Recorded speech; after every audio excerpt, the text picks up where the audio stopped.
Nous allons ouvrir nos Bibles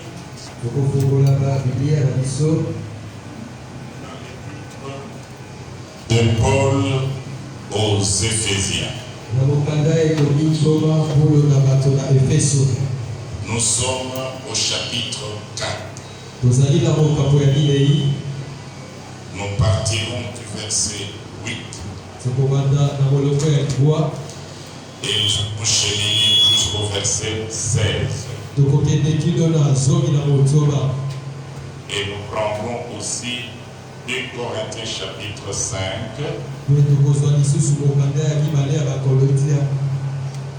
Chapitre 5. Et nous partirons du verset 17 jusqu'à 20. Nous lisons au nom de Jésus.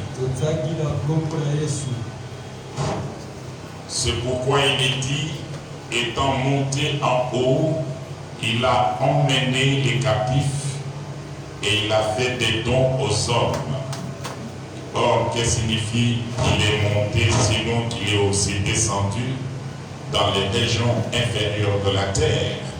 Celui qui est descendu, c'est le même qui est monté au-dessus de tous les cieux, afin de remplir toutes choses. Et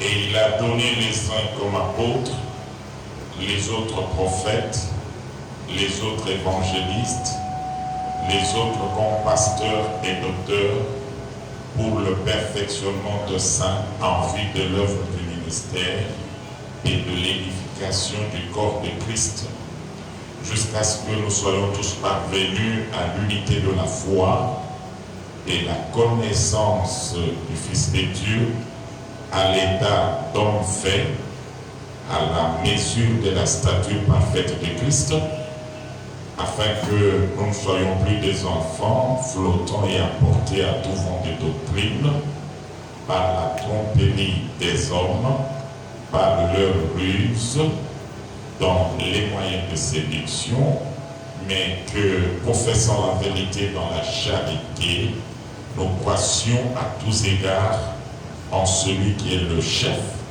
Christ. C'est de lui, et grâce à tous les liens de son assistance, que tous les corps bien coordonnés et formant un assemblage tirent son accroissement selon la force qui convient à chacune de ses parties et s'édifie lui-même dans la charité. Que notre Dieu bénisse sa parole. Alors que vous êtes assis, nous lisons le deuxième texte dans 2 Corinthiens chapitre 5.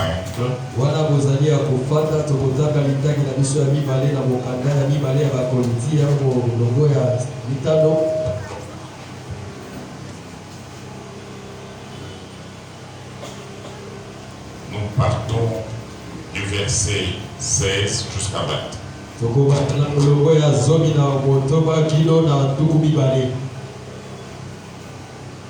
Ainsi de maintenant, nous ne connaissons personne selon la chair. Et si nous avons connu Christ selon la chair, maintenant, nous ne les connaissons plus de cette manière. Si quelqu'un est en Christ, il est une nouvelle créature. Les choses anciennes sont passées. Et voici toutes choses sont devenues nouvelles. Et cela vient de Dieu qui nous a réconciliés avec lui par Christ et qui nous a donné le ministère de la réconciliation. Car Dieu était en Christ, réconciliant le monde avec lui-même, en n'imputant point aux hommes leurs offenses, et il a mis en nous la parole de la réconciliation. Nous faisons donc les fonctions d'ambassadeurs pour Christ, comme si Dieu exhortait par nous. Nous vous en supplions au nom de Christ, soyez réconciliés avec Dieu. Que notre Dieu bénisse sa parole. Nous Nous pouvons saluer la présence de notre Dieu en acclamant très fort.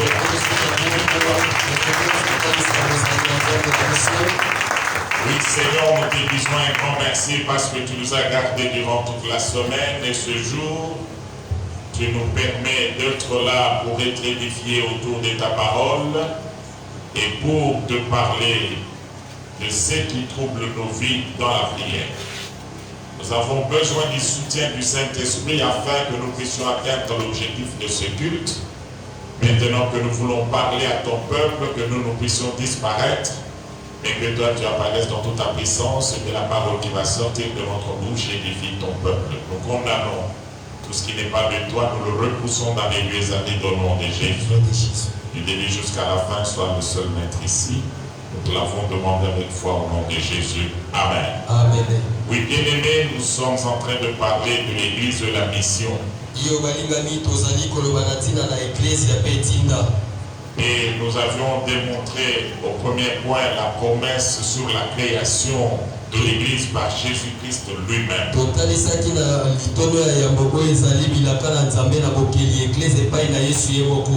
Et la deuxième chose, nous vous avions démontré la mission qui était donnée à l'église, qui était celle de faire de toutes les nations les disciples.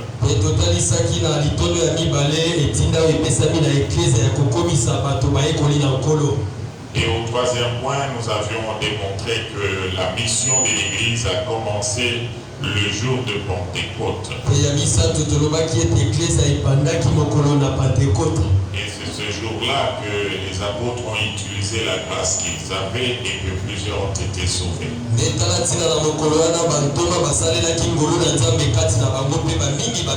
Et nous sommes arrivés au quatrième point où nous sommes en train d'évaluer la mission avec l'église primitive.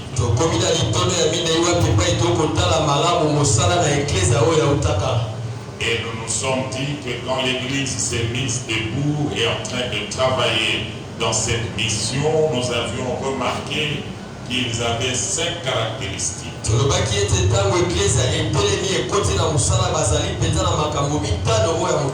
Nous avons vu cette église primitive comme un centre d'évangélisation. Nous avons vu que cette église était un centre de miracles. C'était un centre de prière. Et nous avons vu aussi que cette église du départ était un centre de formation, un centre de prière, un centre de miracles, un centre de formation et puis un lieu de communion fraternelle.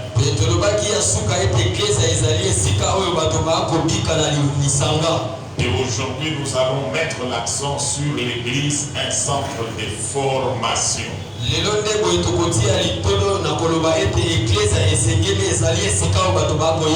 Pourquoi aujourd'hui l'église est faible? Pourquoi aujourd'hui l'église sombre dans le péché?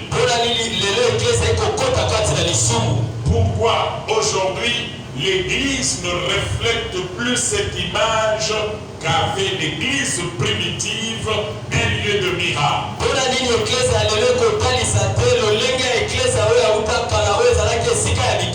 Pourquoi aujourd'hui l'église n'a plus cette vie de prière comme l'église primitive? C'est tout simplement parce qu'on n'a pas compris que l'église c'est un centre de formation.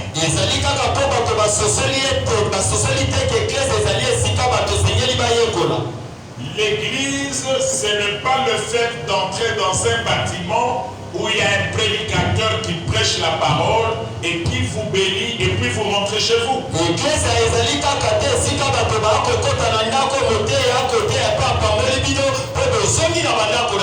Retenez que Christ n'a pas dit allez faites-moi des croyants ou des membres, remplissez les églises.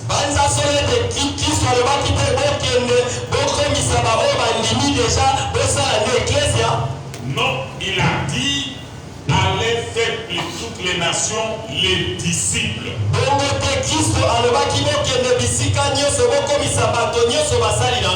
Je voudrais d'abord poser la différence entre un chrétien croyant et un chrétien disciple.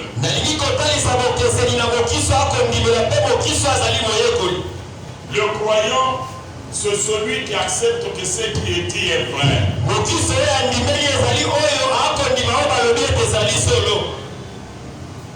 Comme on peut croire à un politicien qui fait des promesses et qui réalise, on dit non, moi je crois en lui, parce que chaque fois qu'il parle, il a compris. Là, on est croyant.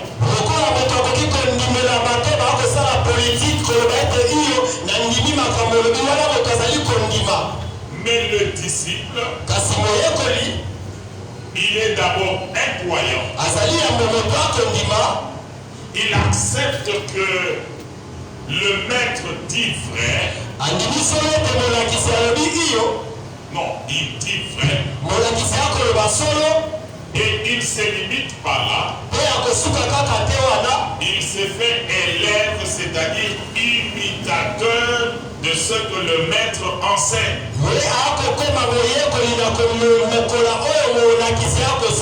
Il fait ce que le maître recommande. Ainsi, les disciples, quand Christ dit allez, faites-moi des disciples, c'est-à-dire faites-moi des hommes et des femmes qui peuvent agir comme moi.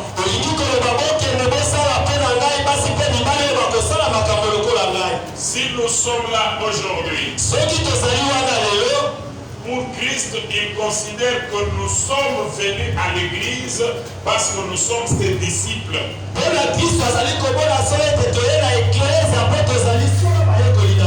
Mais que chacun se pose maintenant la question.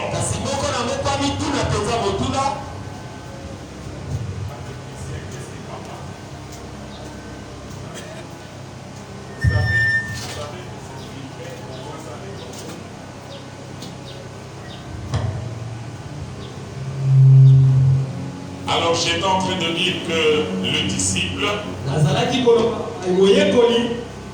il est soumis aux enseignements du maître. Et il fait ce que le maître lui recommande. Il fait comme le maître. C'est ainsi que quelque part il dit, il faut que le disciple soit comme son maître. Dans un langage facile. Celui qu'on appelle disciple de Jésus doit être en mesure d'agir comme Jésus. Et quand on le voit, on voit son maître Jésus. Ainsi, bien aimé, pour devenir disciple, il faut que l'église soit un centre de formation. Quand on vient à l'église, on doit donner priorité à la parole. Et quand nous avons la parole, nous allons l'appliquer chez nous à la maison. C'est alors que nous vivons tous les avantages d'un chrétien. Aujourd'hui, si nous sombrons dans le péché, nous ne vivons pas la puissance de nos prières. Nous ne voyons pas l'accomplissement de miracles. Tout simplement parce qu'on n'a pas compris que nous devons commencer par être disciples.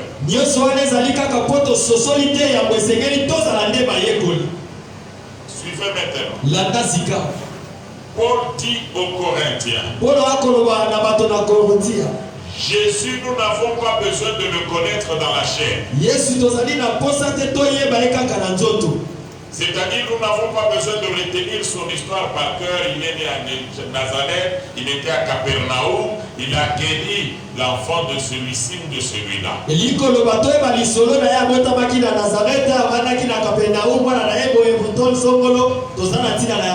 Mais nous devons comprendre qui est Jésus. Qu'est-ce qu'il est venu faire sur la terre.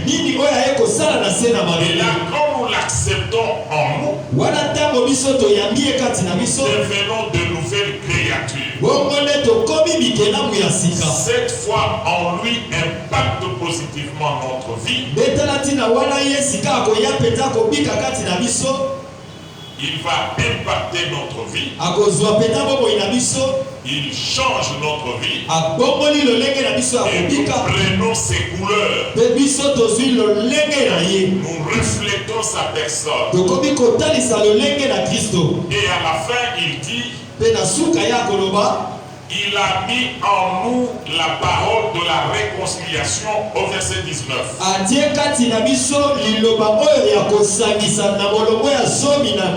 C'est-à-dire, nous qui sommes sauvés, nous qui sommes devenus disciples, Jésus nous donne à chacun de nous la mission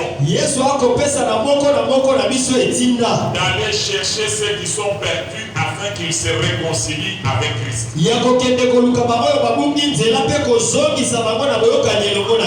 Et nous devons le faire par l'évangélisation. Alors, si le chrétien n'est pas encore devenu disciple, il lui sera difficile de sentir cet amour, cette compassion pour les âmes qui sont perdues.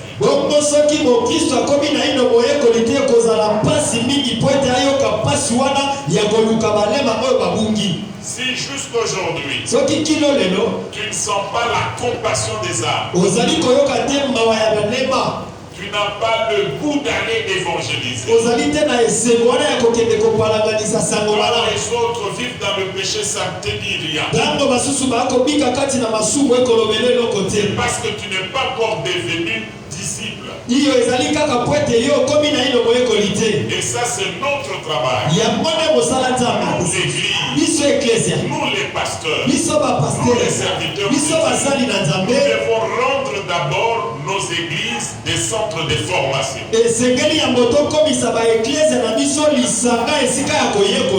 Mais qui va le faire? Qui fera que nos églises deviennent des centres de formation? C'est ce que nous avons vu dans Éphésiens 11. Dans l'église, Dieu a établi 5 ministères. Dans l'église corps du Christ, Dieu a appelé des hommes qu'il a établis pour former les autres afin qu'ils deviennent aussi des disciples.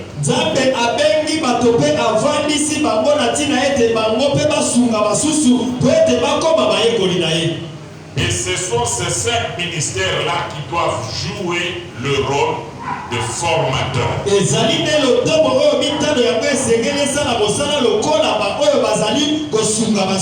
Et nous allons étudier comment ces ministères-là fonctionnent.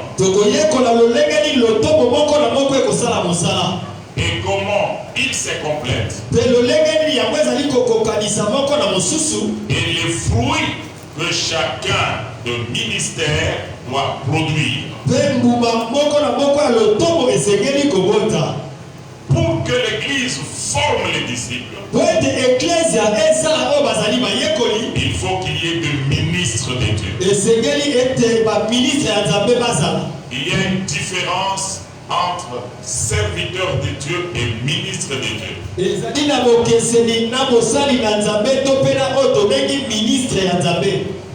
Tous ceux qui ont des charges à l'église, on les appelle serviteurs, servantes de Dieu. Tandis que les ministères sont donnés seulement à ces 5 catégories de personnes.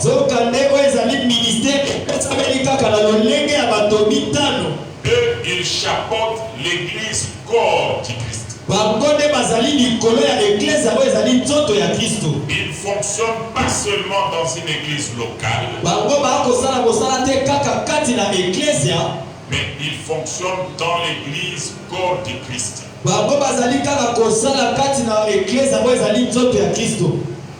Vous êtes là? Maintenant, nous allons analyser chacun de ministères. Nous commençons au verset 11 avec le ministère apostolique, les apôtres.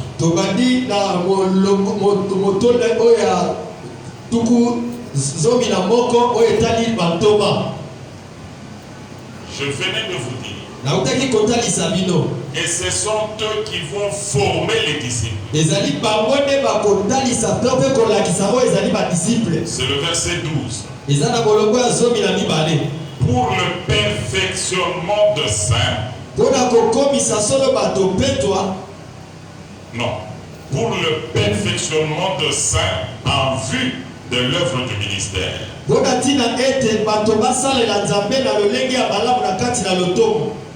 Et de l'édification du corps de Christ.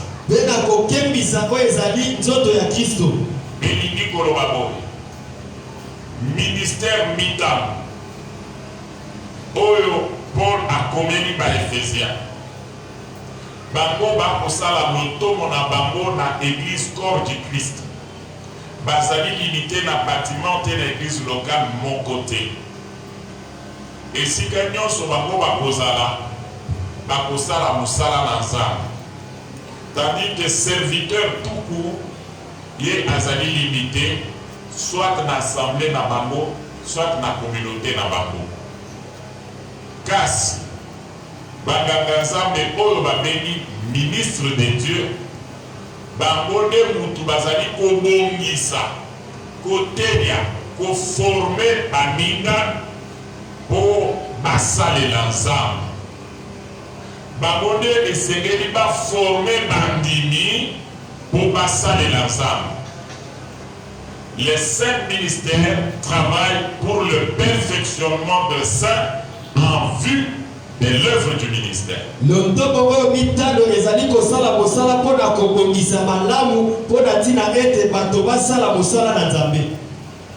le travail de ministre de Dieu. Ce sont eux qui ont la charge de la formation. Maintenant, nous analysons chaque ministère. Qui est appelé apôtre? L'apôtre, c'est un messager. C'est un prédicateur de la parole. Qui est envoyé pour poser les fondements sur lesquels l'Église doit s'édifier.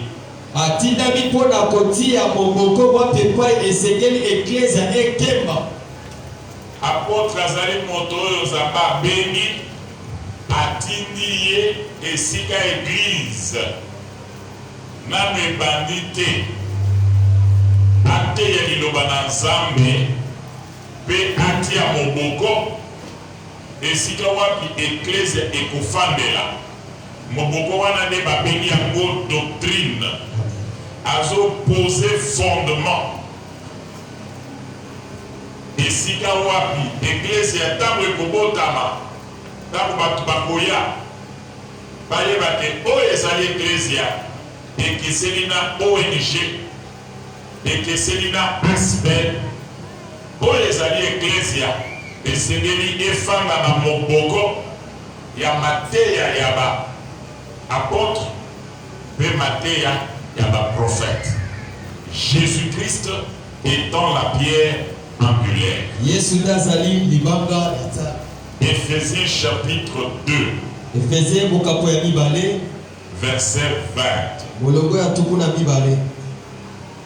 Vous avez été édifiés sur le fondement des apôtres et des prophètes, Jésus-Christ lui-même étant la pierre angulaire.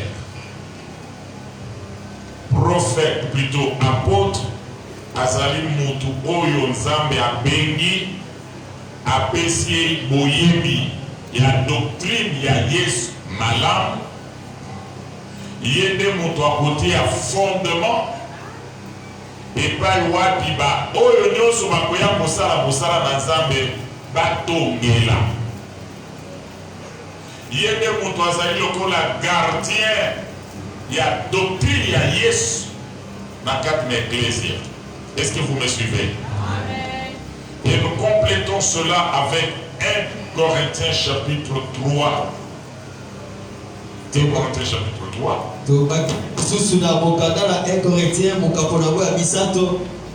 Nous lisons au verset 10. C'est Paul qui explique son travail en tant qu'apôtre. Il dit, selon la grâce de Dieu qui m'a été donnée, j'ai posé le fondement comme un sage architecte. Et un autre bâtit dessus. Mais que chacun prenne garde de la manière dont il bâtit dessus.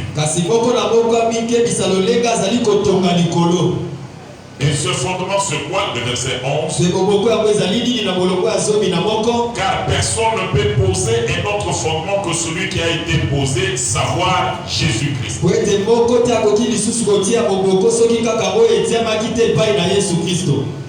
Jésus est le fondement. Et qui viendra poser le fondement? C'est l'apôtre. Et l'apôtre dit ici qu'il a posé le fondement comme un sage architecte.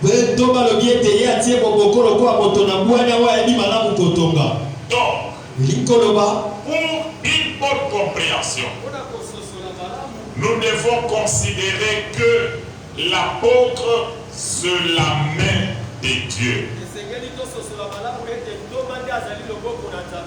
Et c'est la main qui bâtit l'Église. L'Église, quand il est bâti par un apôtre, l'apôtre pose le vrai fondement qui est Jésus. L'apôtre pose le fondement qui est la doctrine de Christ. Yamouana et Tonga Soki et Bandi. Par exemple, évangéliste Mokwa commis quelque part à Bandi Ecclesia. Batouapliko Samé, Batouapliko Sangana, Baso vivre moi miracle na Bango. Pour à l'église, où est Fanny na Kimia.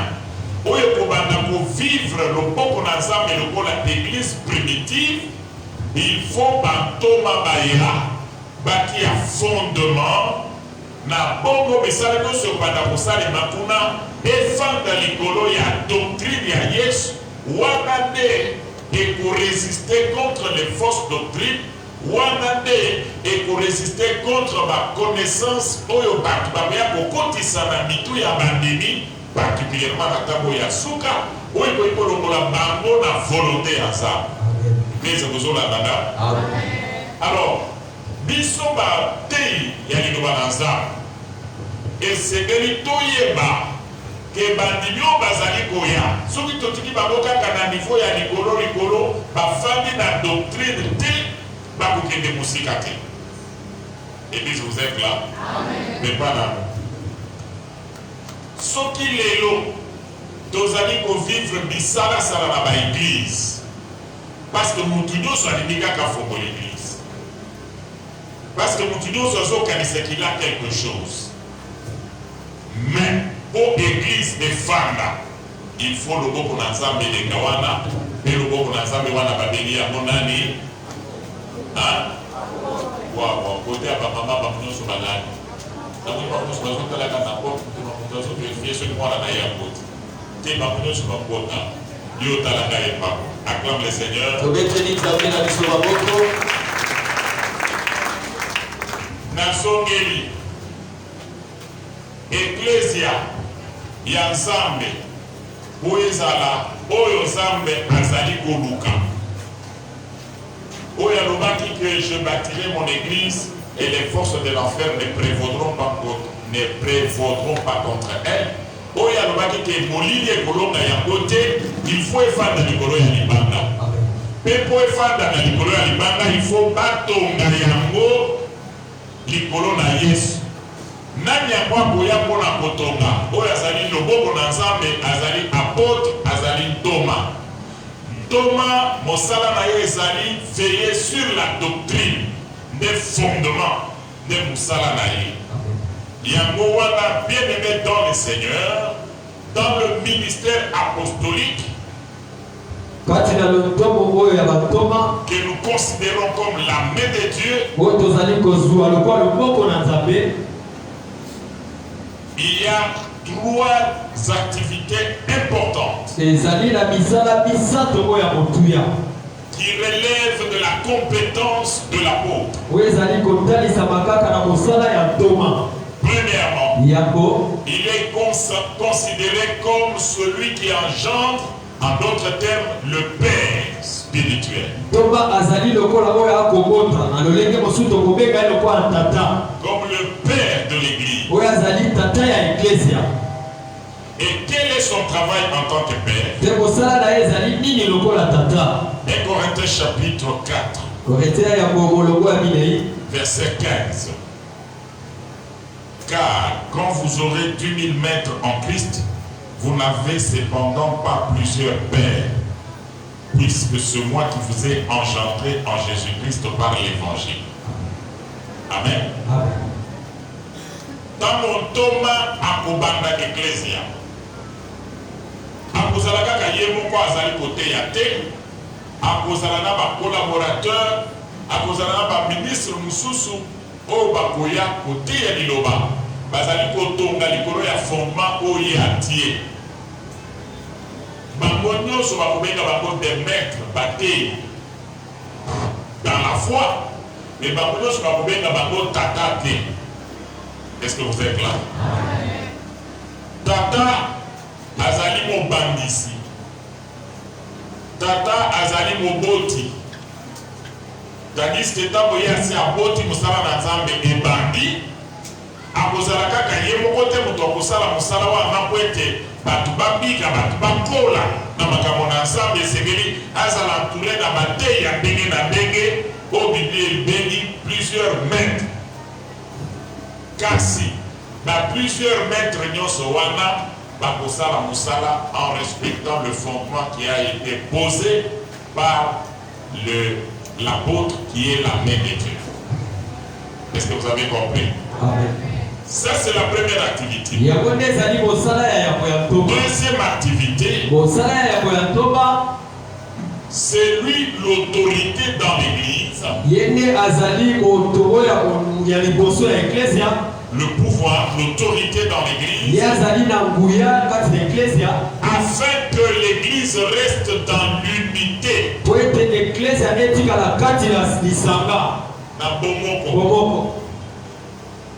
L'apôtre dans l'église, celui qui est le symbole de l'unité des enfants de Dieu. C'est-à-dire,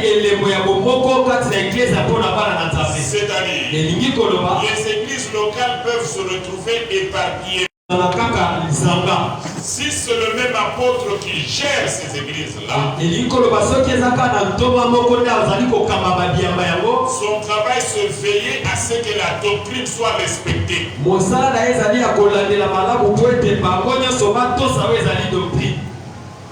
Il veille sur l'unité dans l'église et la protection de toi, la protection de la doctrine. Il est le père de l'église. Il a l'autorité sur l'église.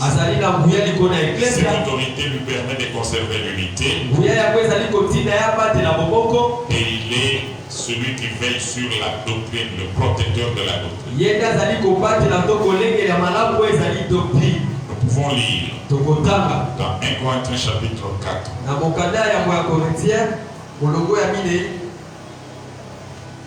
Corinthiens chapitre 4 verset 17. Nous lisons. Pour cela je vous ai envoyé Timothée qui est mon enfant bien-aimé et fidèle dans le Seigneur.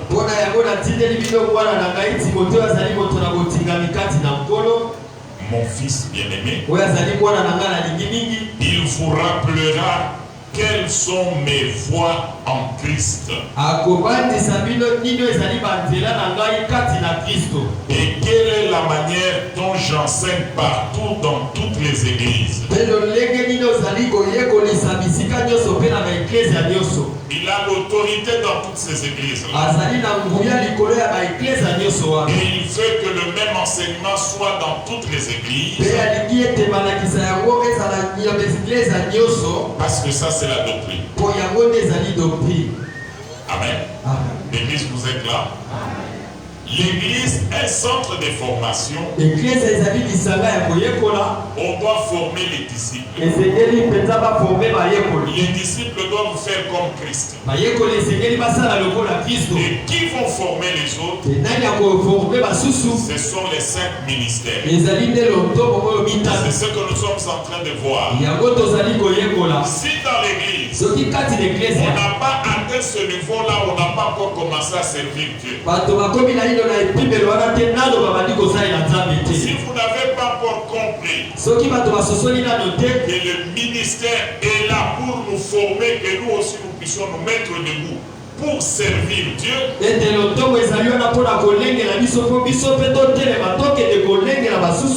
notre église ne sera jamais en mission. Est-ce que vous êtes là?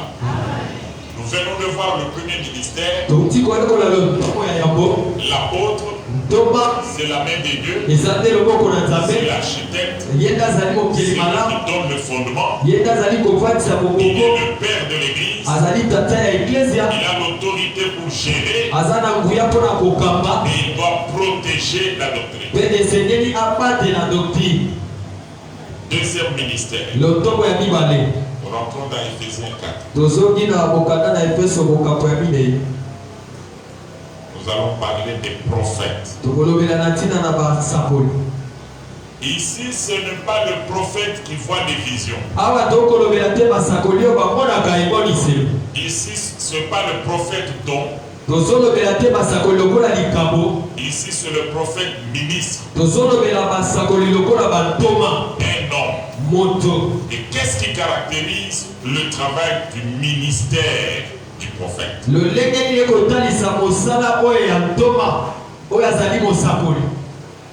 Lui, son objectif, c'est montrer la direction divine dans la marche de l'église.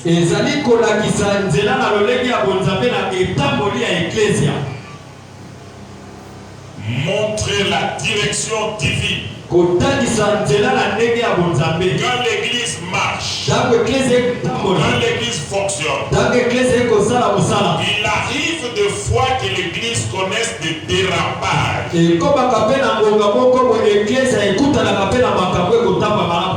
des déviations. Les gens commencent à pratiquer les choses qui ne sont pas conformes à la parole. Ils commencent à dévier petit à petit. Ils ne se conforment plus à la volonté de Dieu.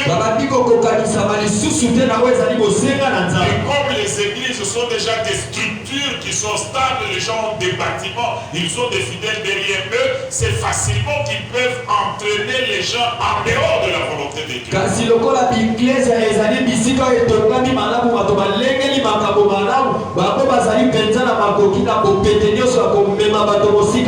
Surtout quand l'église a beaucoup de moyens. Ils construisent des bâtiments. Ils ont l'argent. Le pasteur fait des voyages. Il achète des avions. Il achète des parcelles. Et là, on ne comprend plus comment ces gens commencent à mettre de côté la parole de Dieu et ils commencent à introduire les principes selon eux pour protéger leur personne, mais non pour sauver le fondement.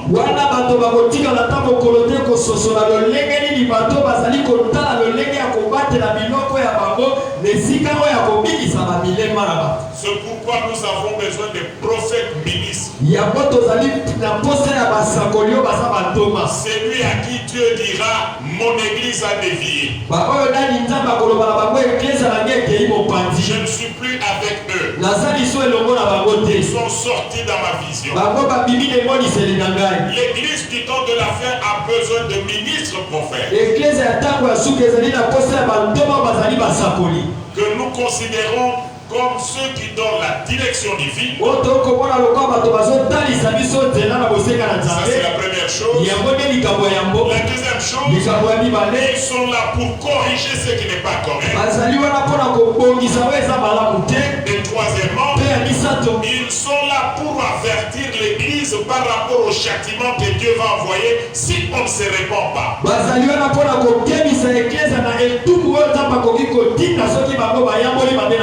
C'est pourquoi les prophètes, on ne les aime pas trop. Ils sont là pour montrer la direction. Ils corrigent ce qui ne va pas. Et ils sont là pour donner des avertissements. Attention, avec ce que vous faites maintenant dans l'église, Dieu n'est plus avec vous.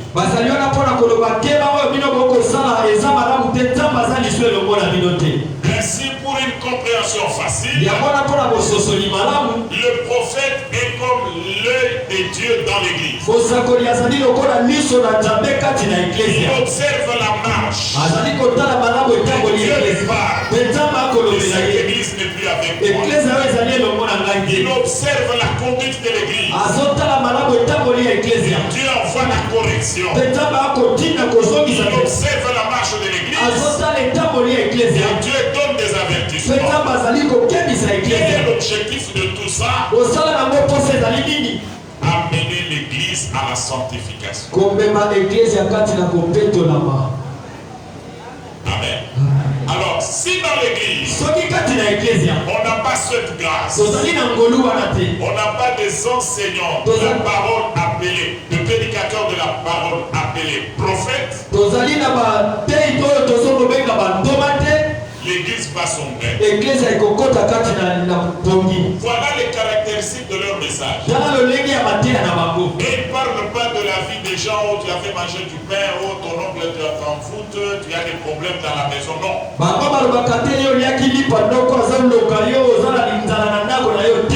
Les prophètes ministres, eux, ils parlent sur la marche de l'église. Et s'ils viennent dans notre temple ici, quand il va commencer à parler, c'est comme si on lui a dit toutes les mauvaises choses que l'église est en train de faire.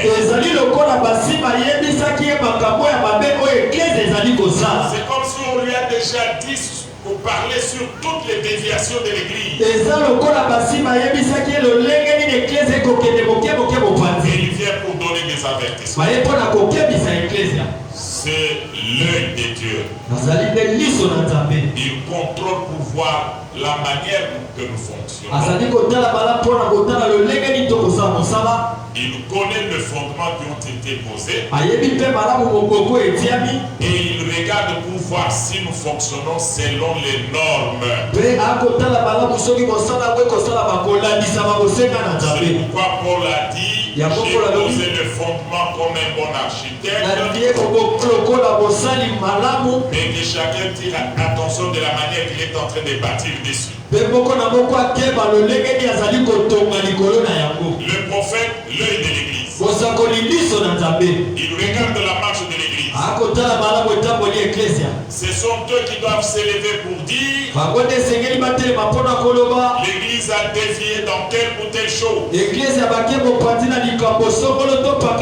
Ce sont eux qui doivent se dresser contre cette pratique de l'eau de parfum, vendre des choses à l'église, vendre des choses qu'on appelle des choses saintes à l'église.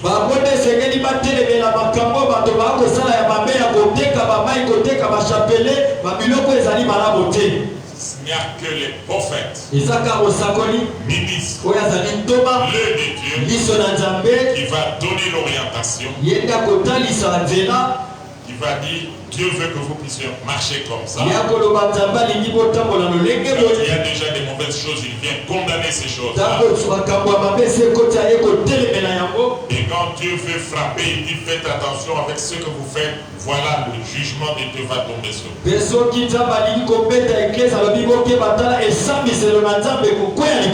Si vous avez compris, acclamez le Seigneur.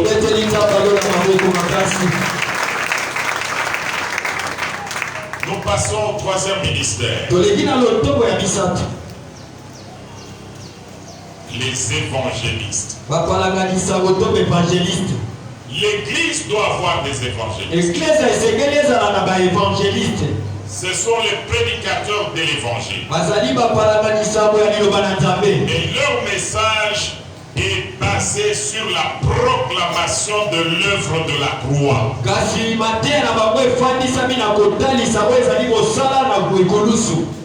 Et leur message, le message de la croix, doit amener la repentance et la foi. Les deux choses qui vont introduire le salut dans la vie de l'homme.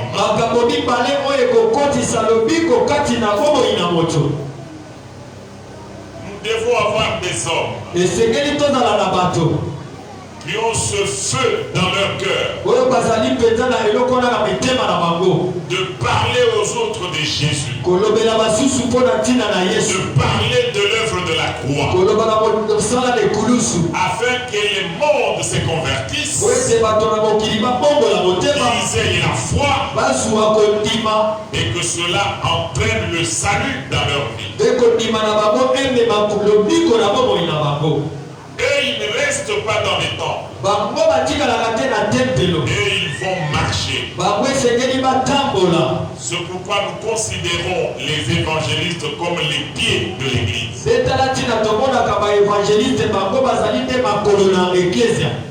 L'apôtre est la main. Le docteur est l'œil. Et le prophète est l'œil. Tandis que l'évangéliste c'est le pied. C'est ainsi que la Bible déclare que heureux les pieds qui annoncent quoi? Hein? La bonne nouvelle. Nous pouvons lire un texte dans Actes des Apôtres chapitre 11.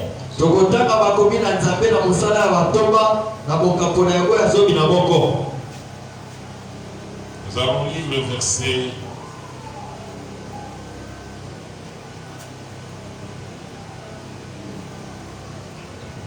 17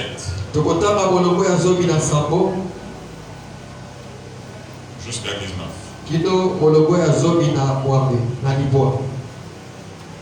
Or, puisque Dieu leur accordait le même don qu'à nous qui avons cru au Seigneur Jésus, pouvais-je moi m'opposer à Dieu?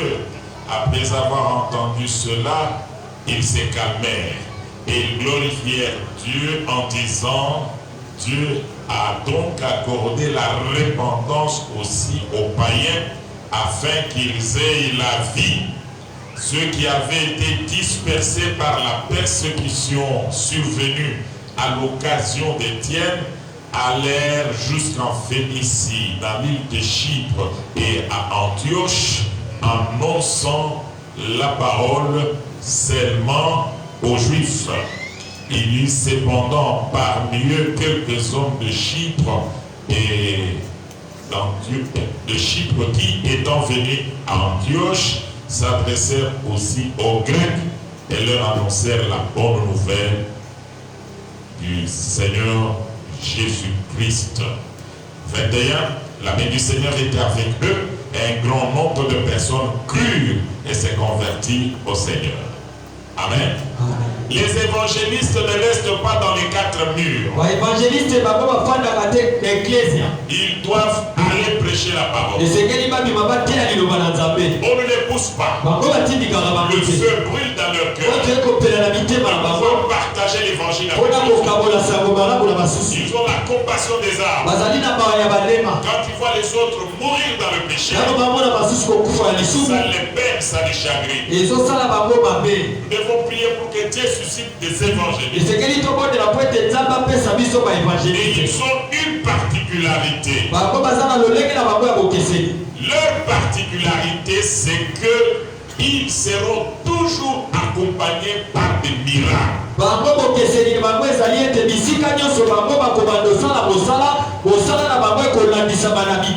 Quelqu'un qui sort pour aller évangéliser. Tout ministre évangéliste. Quand il prêche, ça doit être confirmé par des miracles. Nous aussi, nous sortirons pour aller faire l'évangélisation. Dieu va nous accompagner par des miracles. Je vais lire quelques textes. D'abord dans Actes des Apôtres chapitre 8. Je vais lire le verset 5.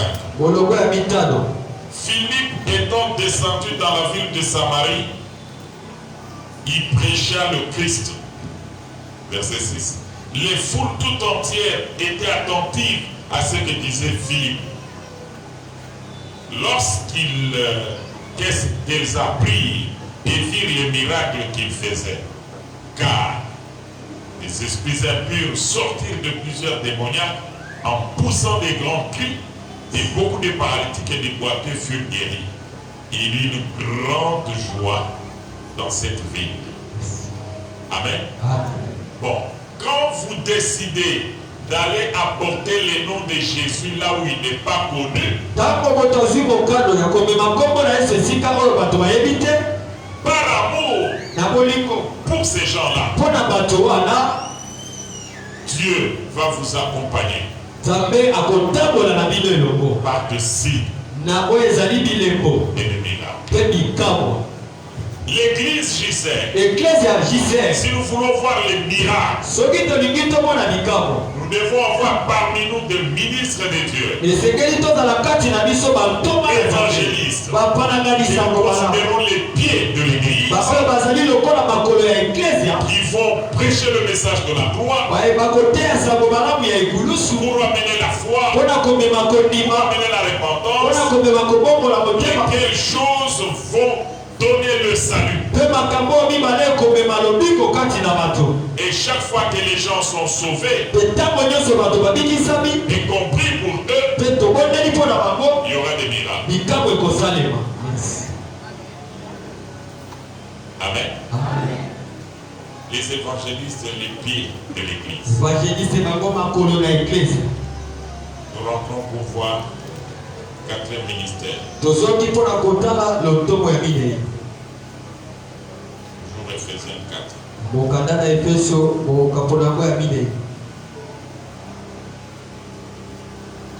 Nous voulons parler des docteurs. Et nous allons terminer avec le pastorat. Les docteurs, c'est un enseignant de la parole. Lui, il n'est pas un prédicateur simple. Lui, quand il prend la parole, c'est pour révéler ce qui est caché dans les Écritures. Ça, c'est la première chose. Toi-même, tu peux lire. Tu te limites à la lettre. Mais lui a l'esprit de cette lettre-là. Il révèle les Écritures. À titre d'exemple, toi tu peux lire ta Bible. Tu trouves que Jésus est entré dans la synagogue. Jésus est entré dans le temple. Et il a chassé les gens dans le temple. Toi, tu vas retenir seulement l'histoire. Il a chassé. Mais quand le docteur viendra, il va vous démontrer le sens de la maison de Dieu. Il va vous aider à comprendre le contour de cette histoire-là.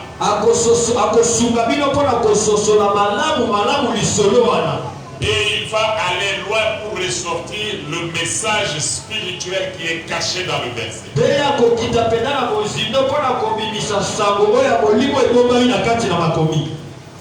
Le même temple qui était appelé maison de Dieu.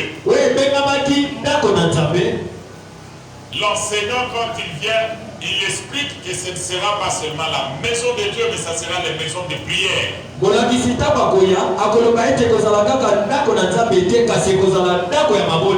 Il démontrera que pour bien prier, il faut entrer dans sa maison. Il démontrera que vous êtes le temple de Dieu. Dieu habite en vous. Et celui qui habite en vous, c'est celui qui écoute la prière. Et si votre corps est souillé, vous avez souillé le temple de Dieu, et vous avez bloqué la prière. Vous êtes là? Le docteur, l'enseignant de la parole, quand il parle, il révèle le sens spirituel profond caché de l'écriture.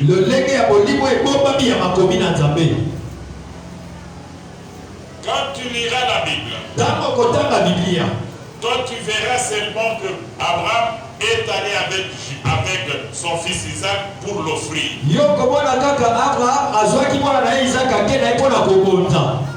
Mais quand le docteur viendra, il va sortir du buisson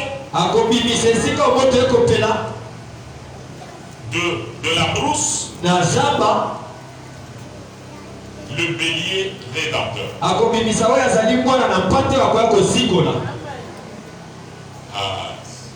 Je comprends que vous êtes habitué à d'autres choses. Mais moi je suis en train de vous amener à un autre niveau. Parce que je dois faire l'église des disciples. Parce que je dois faire de l'église centre de formation.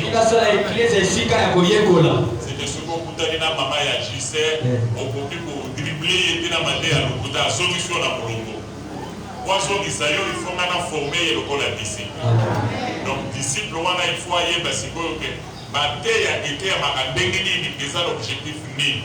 Mais tant que tu as ça, il faut dire non, il y a apôtre, il y a prophète, il y a alors, le docteur, premièrement, c'est un enseignant de la parole.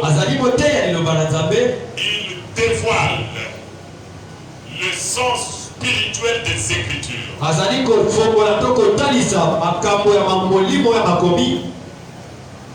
Et c'est ça qui amène la maturité spirituelle.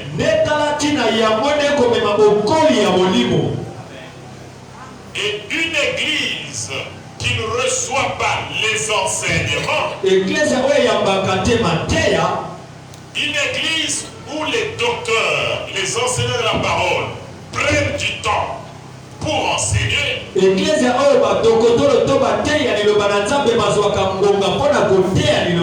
les fidèles ne grandiront pas spirituellement. Mais il faut compter le nombre d'années à l'église. Et ils n'auront jamais la maturité spirituelle. Yes. Je vais vous donner un exemple. Maturité spirituelle et ça. C'est le temps que vous ça.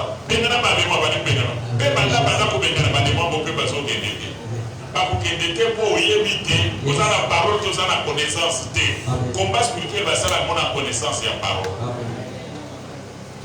Alors, pour y parce qu'on est là, il faut un docteur te parler. Pour docteur à vous formuler, ma caméra c'est que vous êtes dans le combat spirituel. La journée qui s'est yo osana kanda na mutu. Yo osana mutu supporta kate. Présence na yeka qui sont trop mal à l'aise. Après aux autres dans le combat spirituel, tu peux gêner même 21 jours, tu n'auras rien de grave. Ce qu'on dit vraiment quelque chose et sa providence divine. Mais dimension ya bolobi zamba sali, il faut la monter ma ya Yesu. Ya moi lobaki à moi la vengeance, à moi la rétribution. Makambo ya bakanda na motema ozosala ba délivrance, ezali ignorance. Vous avez la maturité spirituelle T. Vous avez prié, et ça comme dans la démon. Non, tu es encore dans un niveau trop bas. Prière d'abord, c'est le cœur. Amen. Prière, c'est quoi d'abord? Le cœur. Garde ton cœur plus que toute autre chose, car c'est de lui que découle de quoi? Les sources de vie. Quand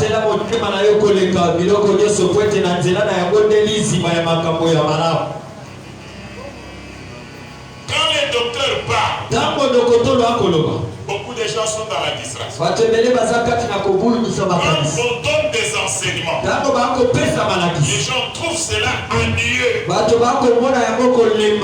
Or, les docteurs, c'est la bouche autorisée.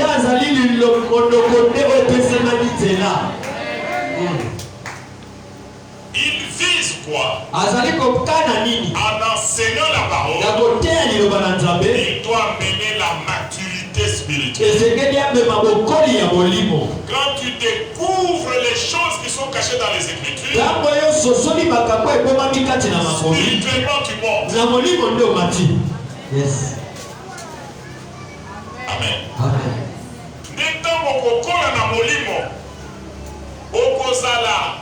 Basculer à tout vent de doctrine T. Yes. Bayelo maté ya mafuta ozui. Bayelo maté ya boé ozui. Mais avant ça n'importe quoi, avant ça de n'importe quelle manière, il faut se référer à matéya.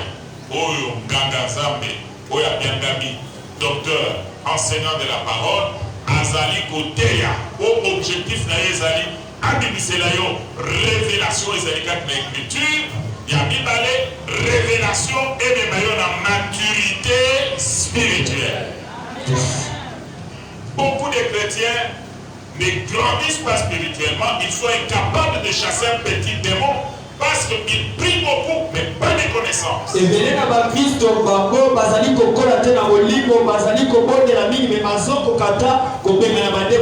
nous avons une bonne connaissance, nous prions beaucoup, nous vivrons le miracle chaque jour. Oh, mon thème est bon. Il faut gagner les loba. Mais il faut cibler ma paix pour isoler. L'enseignant, qu'est-ce qu'il va faire encore? L'enseignant, son message écarte les fausses doctrines.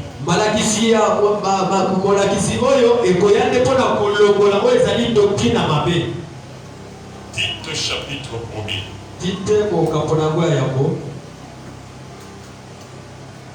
Verset 10 à 11. Il y a en effet, surtout parmi les circoncis, beaucoup de gens rebelles, des vains discoureurs et des séducteurs, auxquels il faut fermer la bouche. Ils bouleversent les familles entières, enseignant pour un gain honteux ce qu'on ne doit pas enseigner. Amen.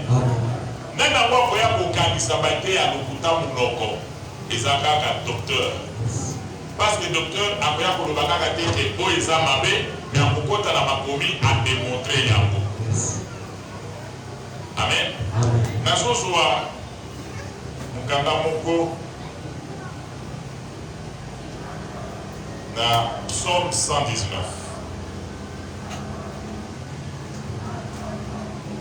J'aime ce psaume. J'aime ce psaume parce qu'il est écrit par quelqu'un qui a fait l'expérience de la connaissance de la parole. Il a écrit le plus long psaume, 119, où il vante, il élève, il démontre la grandeur de la connaissance de la parole.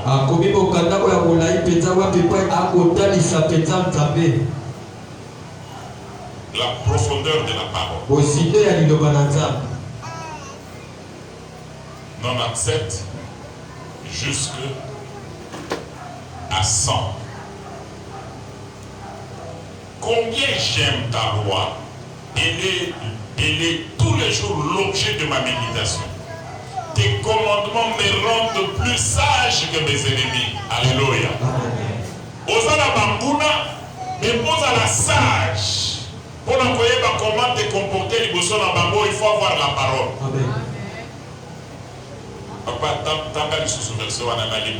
Combien j'aime ta loi. Elle est tous les jours l'objet de ma méditation.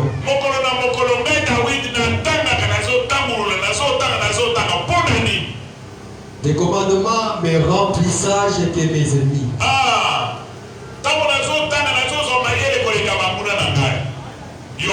Yoka. Bambuna na biso. Bazana bamona bakoma kasité. Mais bazana kako babengi na lopoto risé. Loba risé. Risé. Alors bambo basala kamusala avec beaucoup de patience. Ça dans la soka azolandela yo. Azolandela na patience nyonso. Elingi kolobani. Abesi ozela osumuka. Osumuki. Après obimi. Aussi conséquence à ta côté. Omeni na yo basame olangwe. Après oyena yo l'église.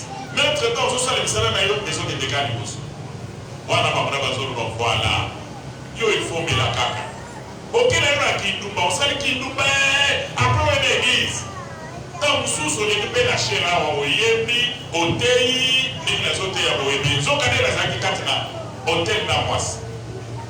Mukuna kosala mabete. Ozo sala parfois moni sa baso ya nona. Ozo siba ma bénédiction. Wana mukuna zo lobana yo avance. Okay, olomboli se. Kikambobe ya mabe salamité ba tu peux pas éviter ça dans la lobby. Tu vois, yo sali ngenge avance. Wana bambuna na yo baso fragiliser yo. Satana sia lembisi yo. Ozali susu na nguya te malgré koza chrétien. Ozali kosi ya koba. Tu ne peux rien faire. Donc mon problème est côté les bas. Au niveau de l'Osamile. Au nom de Jésus. Au nom de Jésus. Sokane na kati na yo Jésus a longwa kala. Kindumba masanga. Na lokutana moyibi de fanda kuna. Voyez-vous? Mais si quand David a compris le commandant, il parole et tindi sangai. Et pesangai maillé les natima. Et je suis plus sage que mes ennemis. D'abord, parce que je pour entraîner na mabe, au baboui la naï, bakanga la singa. Mais dès que je vois la tentation, l'homme prudent voit le mal venir de loin et il fait quoi? Il se cache. Il se cache pourquoi? Parce qu'il a vu. Il a vu comment? Parce qu'il a le discernement au moyen de la parole. Amen. Alors David a lobby, mais je suis plus sage que mes ennemis. Ennemi ya moko na kati na biso ayebi ba faiblesse na biso ayebi oyo azamufia. Oyo azana ina kidoki, oyo azana ina kisi, oyo azana ina magie, oyo azana ina dumba. Ayebi très bien. Azo couvrir yango. Mais David atimba. Quand mon prophète Nathan est côté ya lobi, ezaki na mboka moko, mutu moko azaki na mboka ebele, papa ya baye côté la ye, olia so ba meme na kati na étable na ye, abose la mopa na ye, aye ko moto la kaka. Taba moko ya mwasi akufela mobali feu, ezaka na taba moko wana. Parce que yo en tant que mokozi. Soki kamwana eye na biso ko sa muntu wana za mukangami. Force de punition, tribu, force, futa boy na boy. Abeta make ditina holo. Prophète a levé même mouton, moi ezali yot. Yo, ozwa mwasi abatu ya eri, obomiye, okomisie mwasi na yo. Mbala moko afukami na se. Aseni bolibisi. Il a compris.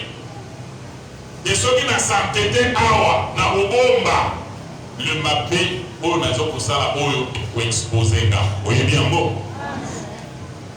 Il a dit, au lieu que Zamba qui est exposé là, nous avons s'exposer nous sommes dans Zamba Fouka, à Séni Bolibis. Et Dieu l'a appelé l'homme selon quoi? Pour le moment, il était prêt à se repentir pour ne pas donner accès au diable.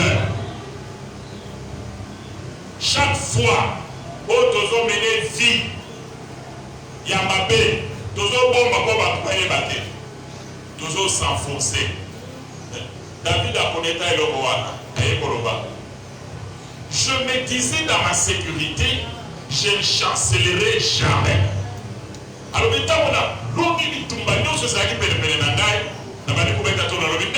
décide d'atteindre le niveau de l'école. Mais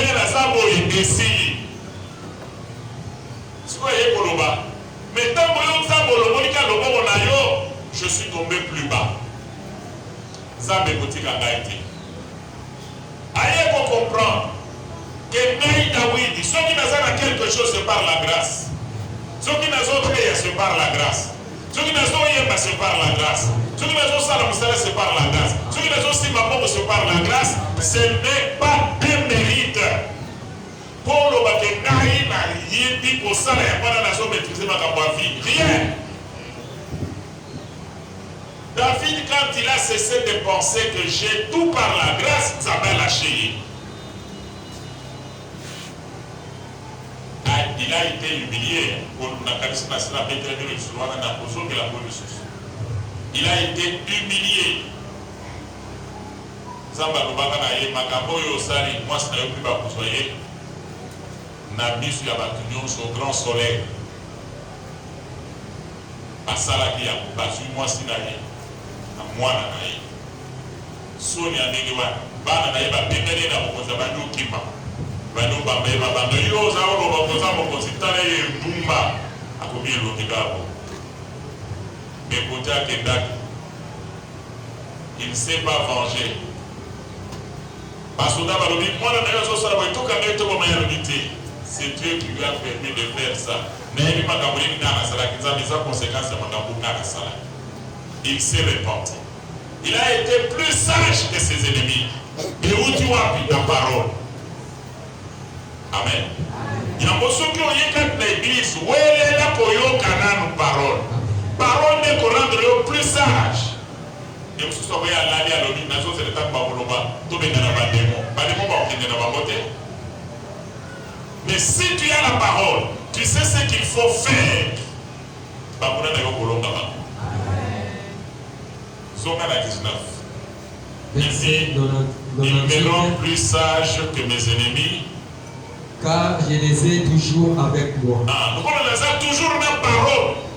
Moyen pas sur un katina mutambo na bambo to c'est les choses ça la moyen sur kanda to le natamo sur kanda wana ministre loba to suyer mon parce que vous devez savoir vous allez avoir yes biloba to loba na mon ami so contre battre ça pas yoka ozola nada banda to mo etani tindenge mutu boya ozotaka ba bombo abata. Tu perds ton temps à voter Jésus, à adorer Jésus. Tant que ça va vous donner l'irritation à la kanda na kata moto koina para pour ya mutwana. Siko tango kubeli mali boso na nzaba. Boso tubeli likambo yambo. C'est pourquoi prière les angatina, les angamuya. Yomo teme lobi mutu lobola boyo ngana yete ngana koko me pana yete ngai mutu wana ozolo ba mutu ya famille na bi mutu wana ngai patwa na te ozo sakana na nzambe nzambe saka pambe kukanga porte kampo nuko bam tu te retrouves par terre. Yamwana David il avait ce cœur là yamkolo zo examiner motema na ye à tel point ya koma ki na étape ya koloba Nzambe tala ngai osonde ngai soki mabe moko ezakati na ngai oyebisa ngai nayebiki na botama na mabe me soki mabe ezakati na ngai yebisa ngai na bokisa sikoyo mokuna koya kokotela wapi olonga ye oye moko asi abifundi liboso na Nzambe asi abikitisi Nzambe ayambi ye ezana eloko moko te nzambe aza kotangela ye ntango yo ozoya butu mobimba journée mobimba oza kotanga mabe na ye nzokande ye mwasi ya bato azwaki na moto abomaki makila na maboko asi afukami liboso ya nganga nzambe basengeli ye bolimbisi azongi na bokonzi na ye parole oyo ezoteyama na banganga nzambe ezali po rendre biso plus sage que qui nos ennemis. Nous continuons. Verset 99. Je suis plus instruit que tous mes maîtres. Ah, parole ezopesanga mayele koleka bametre na nga bato batambisa yo parole bato baforma David ezali na makambo mosusu bayebisa ye te ekakolo kokoma mokonzi sala boye bayebisa ye te mais à partir ya kotanga parole aye kodécouvrir ce qu'il faut faire ndenge eza boye eza na makambo oyo bapara na yo bayebaka te basalaka baerreur na vie mpo bayebaka te mais yo à partir ya connaissance ya parole tu ne vas pas commettre les mêmes erreurs que eux bolamu ya parole bango bakendaki na bondoki bakendaki na bakisi bakendaki na bakoutume tradition parce que c'est ce qui a fait mais yo ozwi libaku malamu parole ya malonga ekomeli yo mais il faut parole wana échanger vie na yo faut vie na yo etalisama que tu as la connaissance que les autres n'ont pas. Amen. Il est plus sage que les maîtres parce que pourquoi? Parce que il a reçu l'onction du Saint-Esprit qui lui donne en ce moment la sagesse de ce qu'il doit faire devant les situations nouvelles que les ancêtres n'ont pas connues.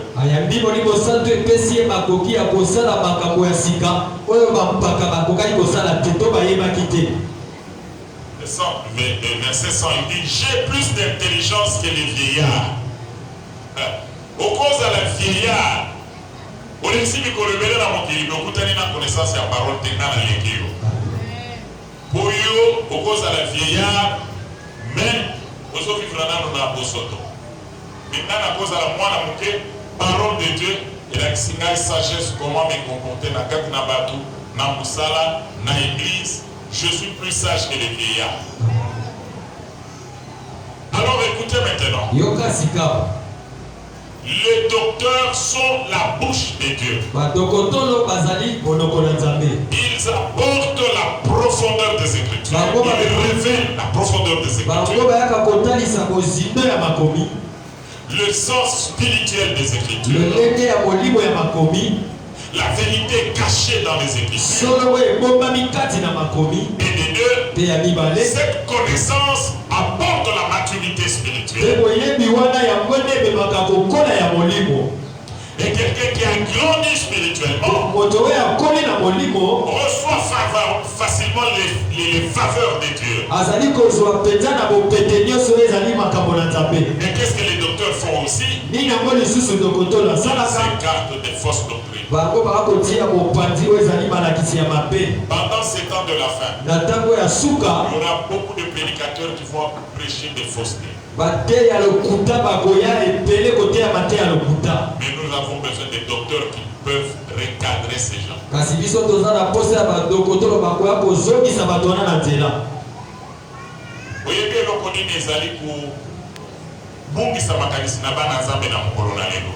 Ceux qui basent dans un faux prophète, basés dans un faux docteur, un faux pasteur, ceux qui m'ont Azali côté il y a des miracles les a. C'est très difficile de comprendre que c'est Azami. Dès que on a la télévision, Moussou sur lobby, dès que on a la prière, je suis tellement saint que pour la côté na koko simba pavementé, il faut bandibaya, là ça la liboro na bango, na niati liboro na bango pour la côté. Bandibaya peut pas faire de la niati. Azote ya pour koko simba babelete. L'onction qu'il a là, il ne veut pas gaspiller, il faut bomber un peu pour la ressembler là-bas.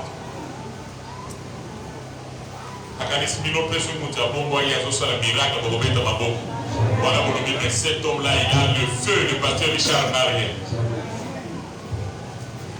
Et Et donc on dit que pour discerner, c'est la connaissance de la parole. Moussousou a sauvé ici Baji, wana na mona qui na internet. Oui, na J, abali ko so pele yo déclarer ma J, et so purifier. Na na mona qui ba image quoi. Qui a fait ça sur internet? Voilà. Ça n'a pas tout bon mona.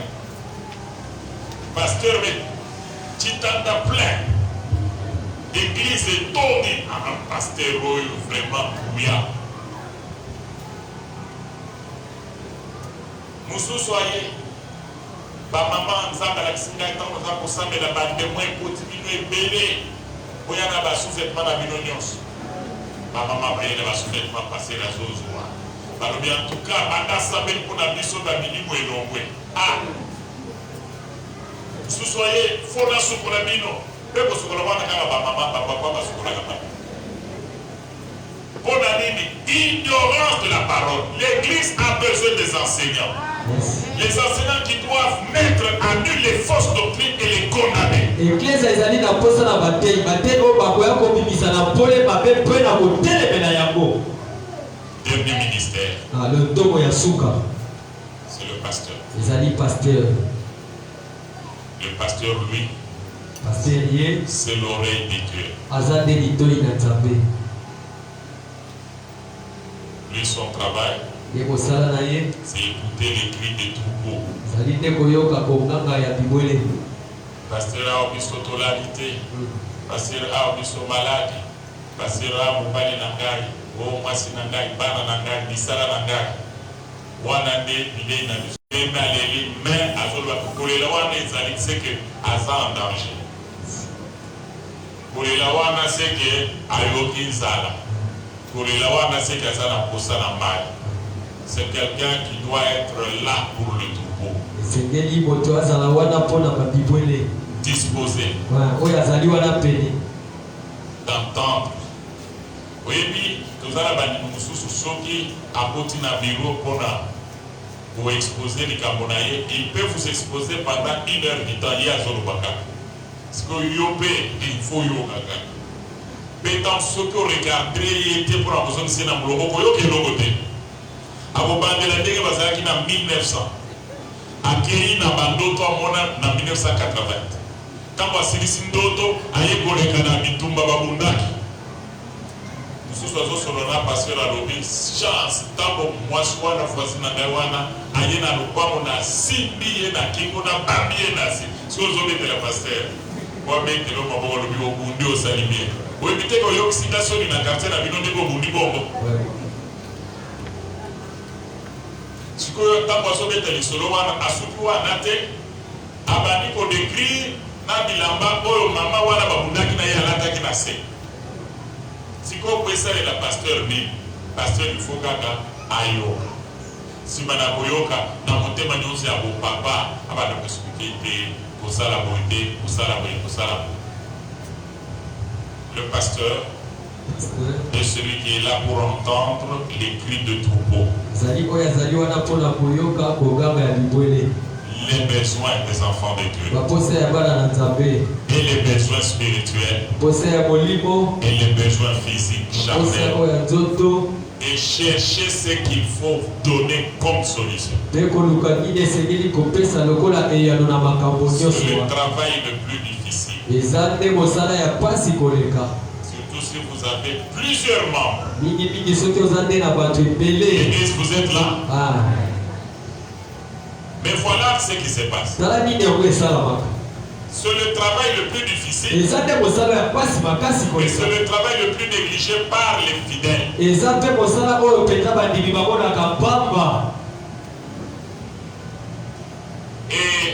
quand le pasteur qui est là pour écouter vos problèmes et chercher comment résoudre les problèmes n'est pas bien considéré dans l'église, il ne va pas donner le meilleur de lui-même. Tango pasteur oyazaliwa na pona koyoka makambo ya iglesia beko luka kolengeni ya kopesa biyano bato bazomona ye pamba ya kosala mosana epe malamu te. Nous avons des serviteurs. Je suis incapable de recevoir dans mon bureau là tout le monde. nazaki makoki ya koyamba mpe kopesa biyano ya bato nyonso. Beaucoup de cas, je vous recommande, voyez tel serviteur, voyez tel serviteur, voyez tel serviteur. Mingi tokotinda yo tala kende kokutana mosali na Nzambe kisongolo topakana. Cet homme de Dieu là va vous écouter, va vous aider, vous allez trouver solution. Te moto na Nzambe wana akoyoka yo pe akosunga yo pona kozwa biyano. L'église doit comprendre l'importance du travail que ces hommes-là font. Et Dieu vous recommande trois choses envers les ministres de Dieu, envers les serviteurs, pour qu'ils fassent bien le travail, sans murmure, qu'ils le fassent avec amour. Dieu vous recommande trois choses. Et je suis en train de chuter. Si tu n'avais rien compris, essaye maintenant de comprendre. Pour que Dieu bénisse l'église, pour que Dieu transforme l'église, pour que Dieu amène son église à la maturité, pour que l'église soit prête pour l'enlèvement, la mission est donnée aux serviteurs de Dieu, aux ministres. Ainsi donc, votre bénédiction, votre perfectionnement, votre maturité, votre élévation dépend de la qualité du travail de ministre de Dieu.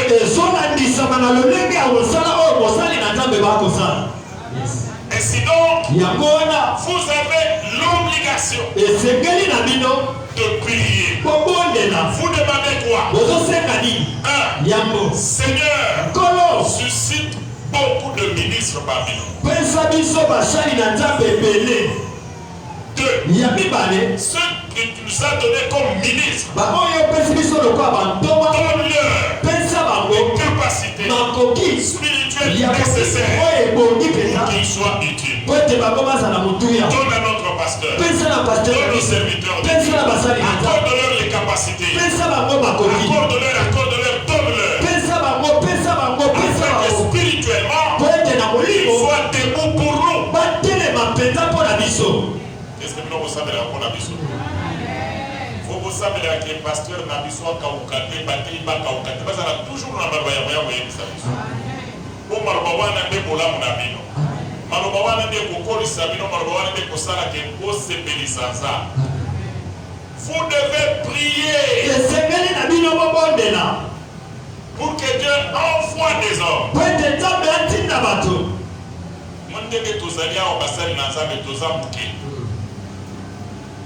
Il faut tous en abasser dans Zambé Yambouya et Belé. Amen.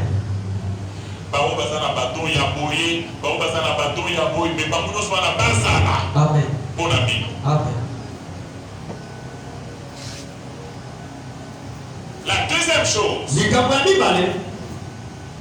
nous ne devons pas les abandonner à leur triste sort par rapport à leurs besoins temporaires.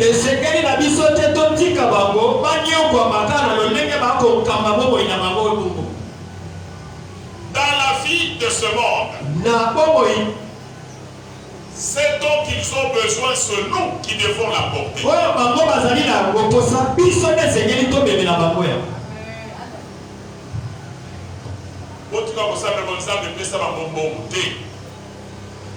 Biso nyonso ndenge tozali awa moto na moto soki akomprendre ke mosala bebo etambola il faut mbongo na ngai ezala na kati ntango yo ozopesa mpona kosutele mosala nzambe nzambe azobakisa ntango nzambe azobakisela yo abakiseli oyo sefini mosala ya nzambe efandi yango wana na baeklezia ebele basali na nzambe ebele bakauka aza na ntango ya kotanga biblia te.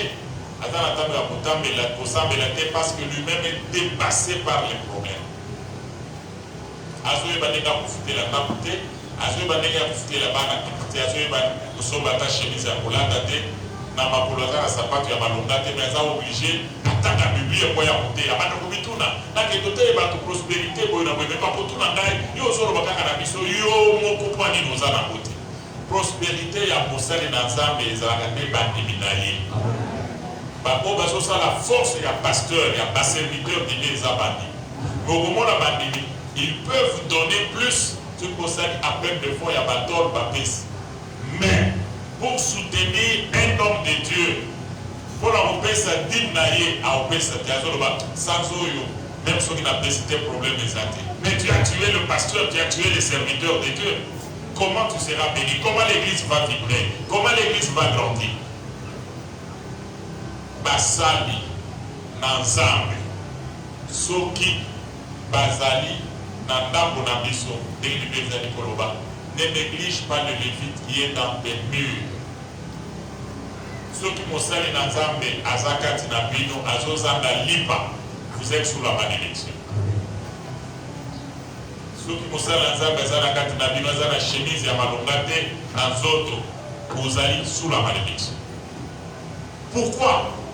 Parce que c'est Dieu qui a dit qu'il vous donne les choses spirituelles et vous devez leur donner les choses jamais que vous avez. Nous n'avons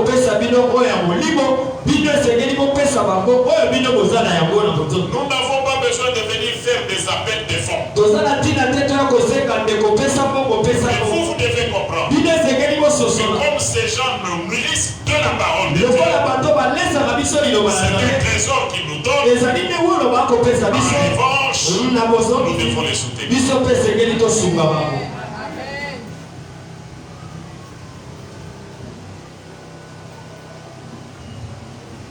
Troisième chose. Un homme de Dieu, on ne le critique pas. On ne parle pas à mal de lui, même derrière son dos. Pourquoi? Parce que vous serez en contradiction avec ses prières pour toi.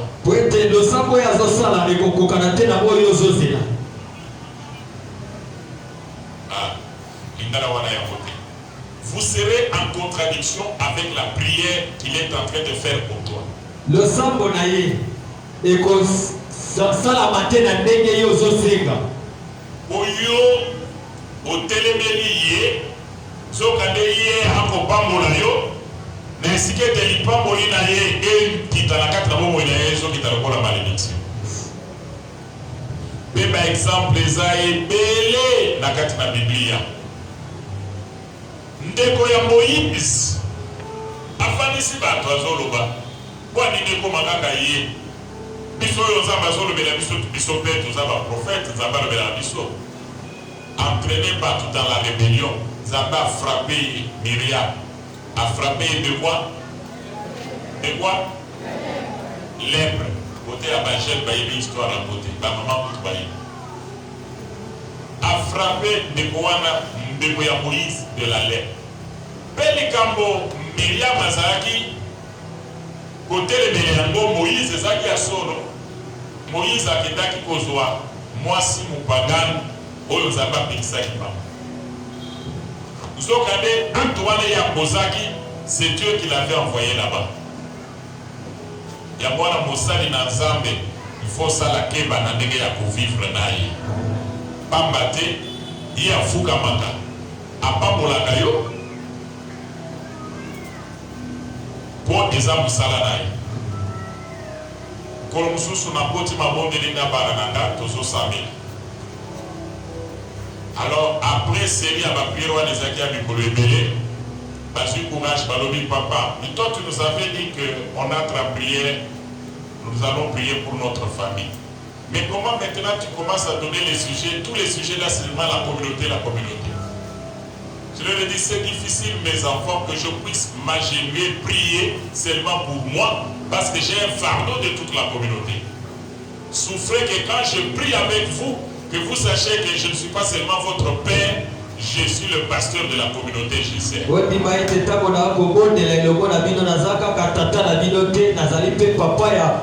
communauté JCR. C'est ma charge. C'est C'est mon travail. Et c'est pour cela que je suis béni. Si je passe toute une prière sans parler de la communauté dans la prière, je suis en dehors de ma fonction.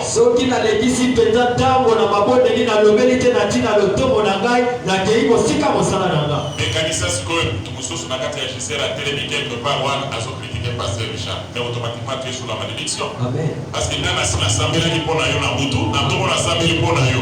Yo na mukina tomo bando critiquer. Ko bebi na yo. Amen.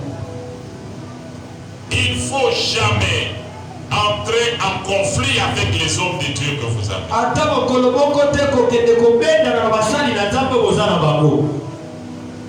Ils ont le Saint-Esprit.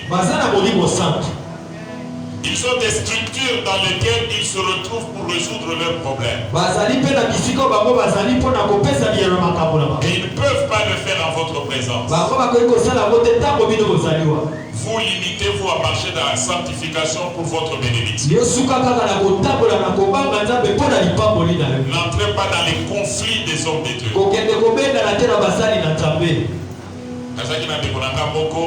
L'église na bango ba passer na bango ba sa kuswa na bazo bunda ba kenti na ba criminal na télévision na lobby de bonangai. Le conflit contre la carte de l'église na yo kozala ni à gauche ni à droite te bongai na liso na ngana molimo na zoma na ke komi charnel. Le komi ya ba criminal keba bimana kata ba kanwa. Non, on a pas il faut défendre la vérité.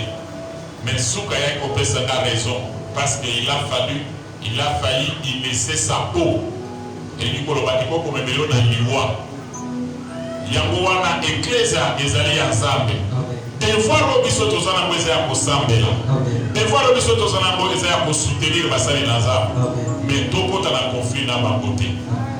JCR, si Dieu nous donne des apôtres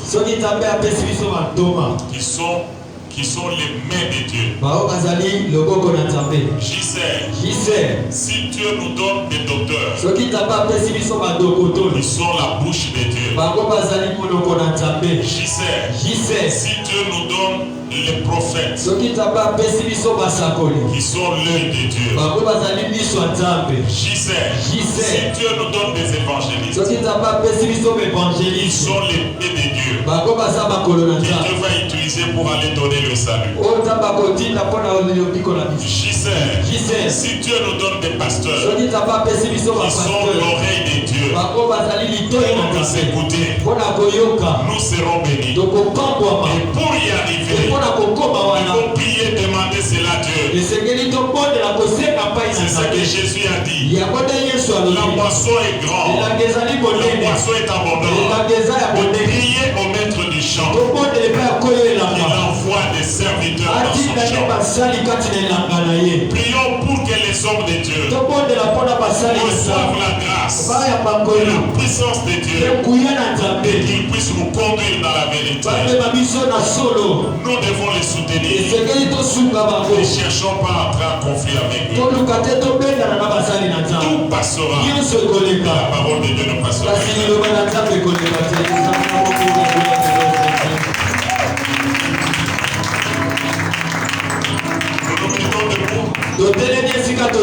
Nous allons adorer Dieu avant de prier.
Samuel Aboyi. Zambe na kati na communauté na biso. Pe na kati na église na biso. Telemisela biso basali na nzambe. Baoyo bakozala na grâce na yo mpona